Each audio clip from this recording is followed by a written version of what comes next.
Bitta odam bo'lgan ekan, shu shaytonni qo'lga olish uchun 40 yil harakat qilibdi-da. 40 yil harakat qilib, shu kunlardan bir kun shartta butilkani olibdi-da, ichini ochib, o'sha shaytonni qo'lga olibdi. Qopqog'ini bekitibdi. Xursand bo'lgan, sovuq ter chiqib ketgan onasi debdi, mana 40 yil mehnatim zoyi ketmadi. Shaytonni va nihoyat qo'lga oldim. Sen shunga qarab tur. Men boraman, bozorlik qilaman, bir osh qilasam, maza qilib osh yeymiz, chunki 40 yil mehnatim ketdi. Mehnatim zoyi ketmadi. Mana shaytonni qo'lga oldim. Eri chiqib ketishi bilan qiziquvchan xotin bunda qarab turibdi-da, shu qanaqa bo'lar ekan bu shayton?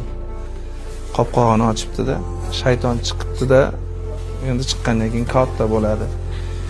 Chiqib xaxalab kulibdi, "Ahmoq xotin" debdi, "Ahmoq xotinsan.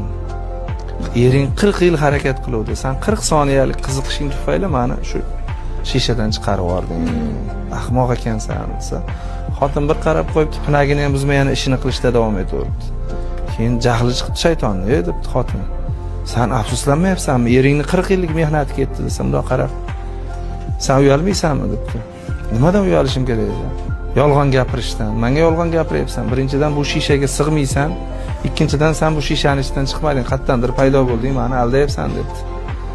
Keyin shaytonning jahli chiqibdi, "Menga ishonmayapsanmi?" debdi.